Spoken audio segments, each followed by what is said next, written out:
Baba and the 40 Thieves. In a bustling town nestled at the foot of a majestic mountain, there lived a poor woodcutter named Ali Baba. Despite his humble means, Ali Baba was known far and wide for his kindness and generosity. One day, while wandering in the forest in search of firewood, Ali Baba stumbled upon a hidden cave.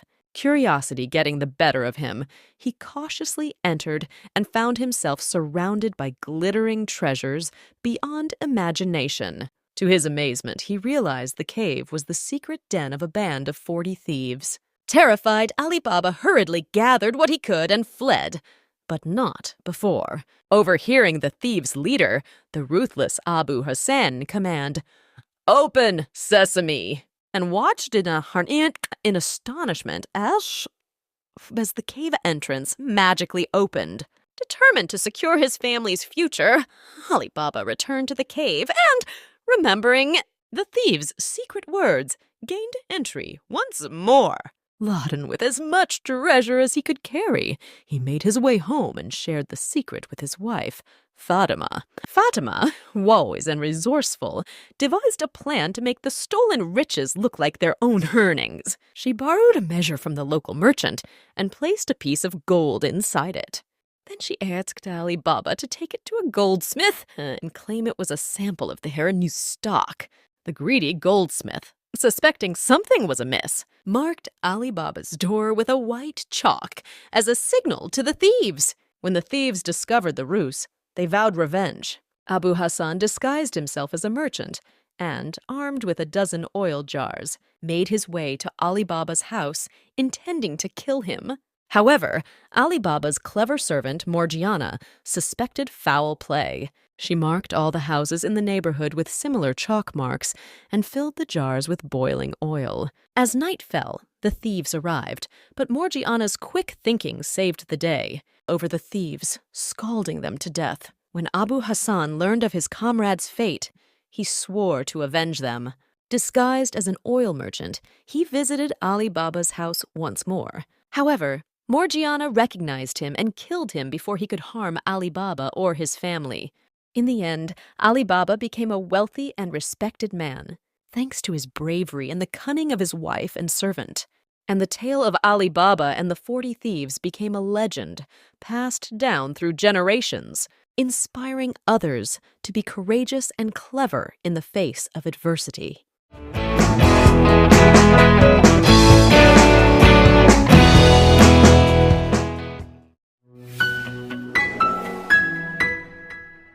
The Princess and the Lost Wings. Once upon a time, in the mystical land of Enchantia, there lived a princess named Seraphina. Seraphina was no ordinary princess, a fairy princess, blessed with the most beautiful, shimmering wings that sparkled like the stars in the night sky.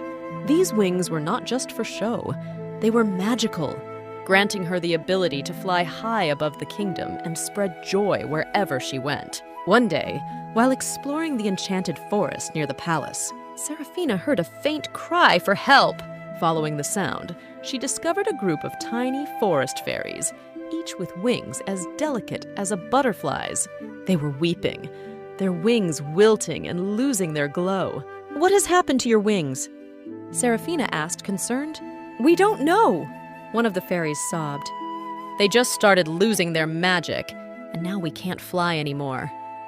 Determined to help her friends, Seraphina promised to find the source of this mysterious ailment. She ventured deep into the heart of the forest, where the ancient willow trees whispered secrets of old. There she found an old wise owl perched on a branch. "Dear owl," Seraphina began, "do you know why the fairies' wings are losing their magic?" The owl blinked slowly before responding. "Long ago, a dark sorcerer cast a spell on these woods, draining them of their magic. To break the curse, you must find the crystal of Lumina, hidden in the heart of the crystal caverns." Seraphina thanked the owl and set off on her quest. The journey was perilous, with winding tunnels and treacherous paths, but Seraphina's determination never wavered. Finally, she reached the crystal caverns, where the crystal of Lumina shimmered like a beacon of hope. As she touched the crystal, a surge of energy coursed through her. restoring the magic to the fairies' wings. With joyous cheers, the fairies' wings regained their glow, and they flew around Seraphina in a whirl of colors and laughter. "Thank you, Princess Seraphina, for saving our wings and restoring the magic to the forest," the fairies chorused. Seraphina smiled, her heart full of happiness. She had not only saved her friends, but also learned that true magic lies not just in wings, but in the kindness and courage of one's heart. And so, Princess Seraphina returned to her palace, her wings shining brighter than ever before, a true hero of Enchantia.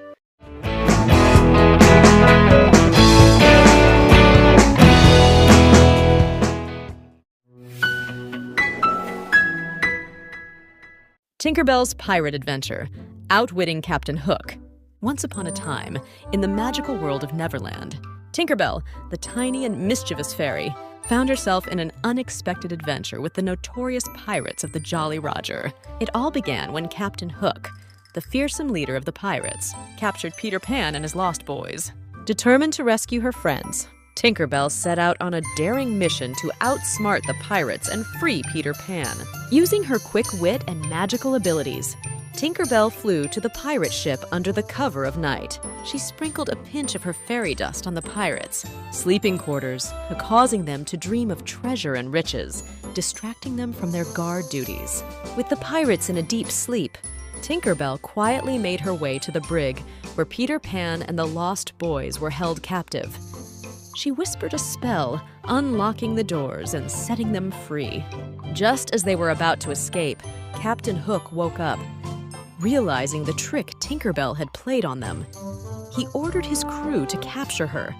But Tinkerbell was too quick. She flew around the pirates, leading them on a wild chase through the ship. In the midst of the chaos, Tinkerbell spotted a barrel of grog near the edge of the ship. With a mischievous grin, she flew towards it, tipping it over and spilling its contents all over the deck. The slippery grog caused the pirates to slip and slide, unable to catch Tinkerbell. Taking advantage of the distraction, Peter Pan and the Lost Boys made their escape. Tinkerbell looked back at the Jolly Roger.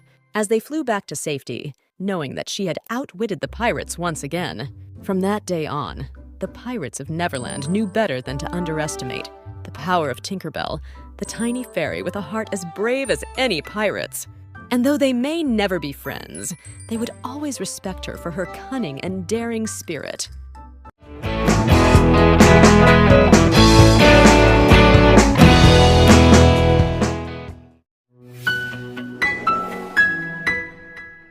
Cinderella and the Zombie Ball. The kingdom is preparing for a grand ball to celebrate Cinderella and the prince's wedding. The guests arrive, including dignitaries from other lands. As the ball is in full swing, the peaceful evening is shattered by the sound of screams. Zombies burst into the ballroom, attacking guests and causing chaos. Despite the danger, Cinderella remains calm and takes charge. She helps guests find shelter and organizes a defense against the zombies. Cinderella realizes that the zombies are being controlled by a powerful necromancer who seeks to overthrow the kingdom. She must find a way to stop him. Cinderella confronts the necromancer in a dramatic showdown. With the help of the prince and her friends, she defeats him and breaks the spell, freeing the zombies from his control. With the kingdom safe once more, Cinderella and the prince decide to use their wedding celebration to honor those who fought bravely against the zombies, turning the event into a symbol of hope and unity. This story could be filled with suspense, action, and moments of bravery, showing Cinderella's strength and leadership in the face of adversity.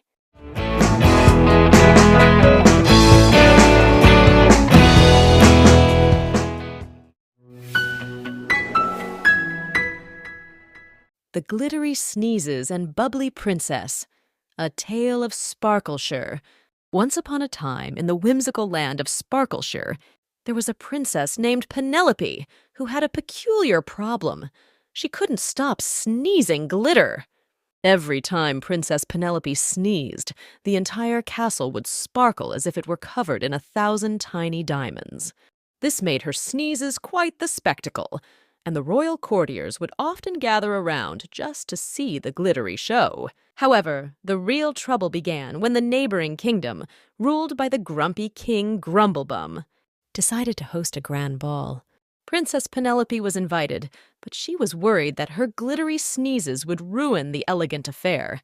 Determined to attend the ball without causing a glittery disaster, Princess Penelope sought the help of the kingdom's wisest wizard, who was known for his quirky inventions. After much tinkering and a few mishaps involving rainbow-colored smoke, the wizard presented Princess Penelope with a magical nose plug that would stop her sneezes from producing glitter. Excited to test the wizard's invention, Princess Penelope attended the ball. Everything was going splendidly until she accidentally bumped into the handsome Prince Percival, causing her to let out a tremendous sneeze. But to everyone's surprise, instead of glitter, a stream of bubbles came out of her nose. The bubbles floated gracefully around the ballroom, delighting the guests and turning the mishap into a magical moment. From that day on, Princess Penelope was known as the bubble-blowing princess, and her glittery sneezes became a thing of the past. And as for the grumpy king, Grumblebum, even he couldn't resist smiling at the sight of the bubbly princess and her enchanting bubbles.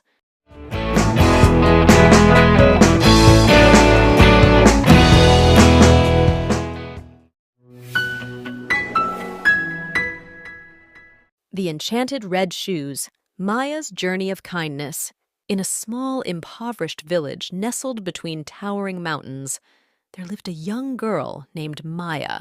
Maya was known for her kind heart and gentle spirit, despite the hardships she faced. Her family struggled to make ends meet, and Maya often dreamed of a better life. One day, while wandering through the village, Maya stumbled upon a pair of red shoes displayed in the window of a dusty old shop.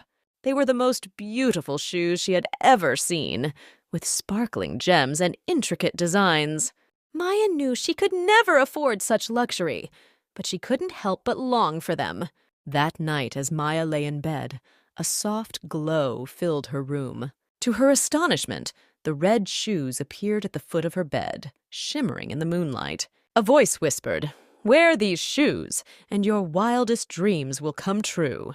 Maya hesitated, unsure of where the shoes had come from or what they could do. But the promise of a better life was too tempting to resist. She slipped on the shoes, and a warm, tingling sensation filled her body. With a burst of light, Maya found herself standing in a grand ballroom, surrounded by elegantly dressed people. Maya danced with grace and skill, mesmerizing everyone in the room. She realized that the shoes had transported her to a magical world where she was no longer poor. The shoes seemed to move on their own, guiding her through intricate steps she had never learned. As the night wore on, Maya's heart filled with joy.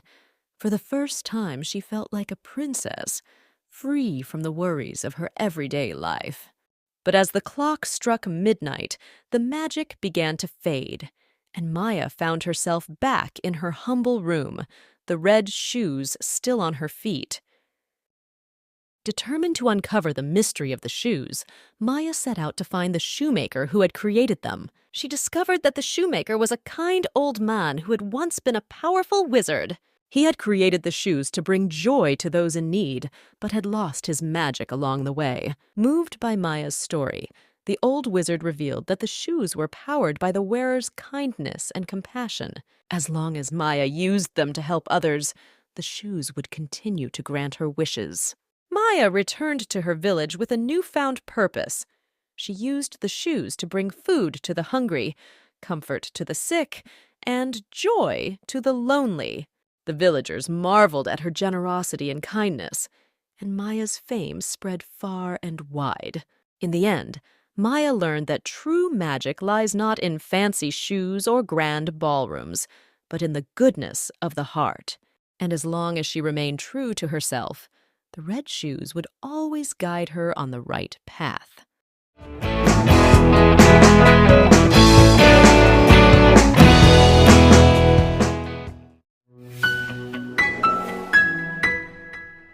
The Enchanted Awakening, the tale of Aurora and Philip's true love.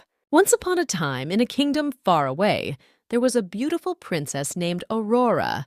She was kind, gentle, and loved by all who knew her. However, on the day of her christening, an evil fairy named Maleficent placed a curse on Aurora. The curse stated that on her 16th birthday, Aurora would prick her finger on a spinning wheel and fall into a deep sleep, from which she could only be awakened by true love's kiss.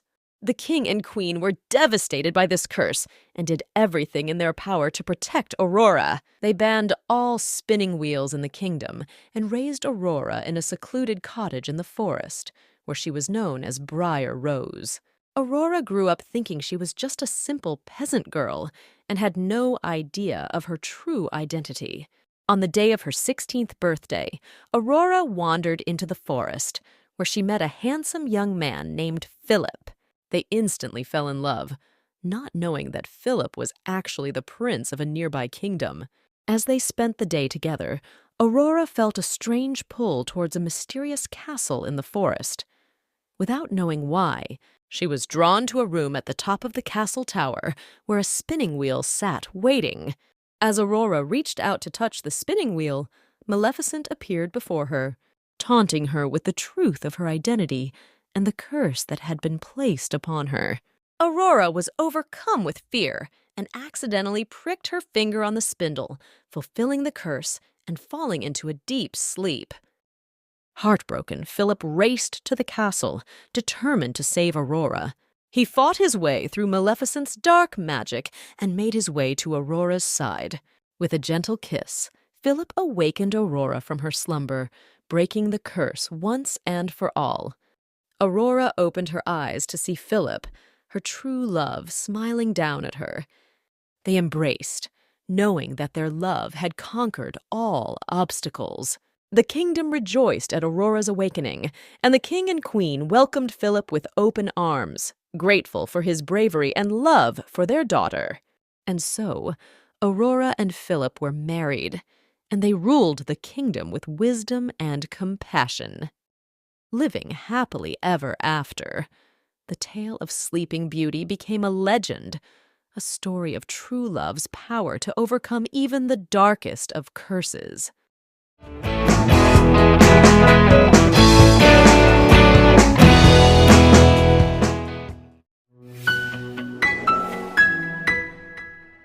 The Golden and Silver Princesses, a tale of light and friendship. As the Golden and Silver Princesses continued to reign over Everglow, their kingdom flourished. The crystal of light, now displayed in the grand palace, emanated a gentle glow that illuminated the land and brought prosperity to all. One day, a neighboring kingdom, ruled by the tyrannical King Thorn, declared war on Everglow, seeking to claim the crystal of light for himself. Determined to protect their kingdom, Aurora and Luna marshaled their forces and prepared for battle. The war was fierce, with King Thorn's army laying siege to the castle walls. Despite the odds, Aurora and Luna led their troops with bravery and wisdom, inspiring hope in their people. The Golden Princess wielded a sword of pure light, while the Silver Princess used her magic to shield their soldiers from harm. After a long and arduous battle, the forces of Everglow emerged victorious, driving King Thorn and his army from their land. The Golden and Silver Princesses showed mercy to their defeated foes, offering them a chance to mend their ways and live in peace. With the kingdom saved once again, Aurora and Luna's fame spread far and wide. They became known as the greatest rulers in all the realms, beloved by their people and respected by their allies. As the years passed, Aurora and Luna ruled Everglow with kindness and wisdom, ensuring that their kingdom remained a beacon of light and hope for all. And though many years have come and gone since their adventures began, the tale of the Golden and Silver Princesses continues to be told, a story of courage, friendship, and the enduring power of love.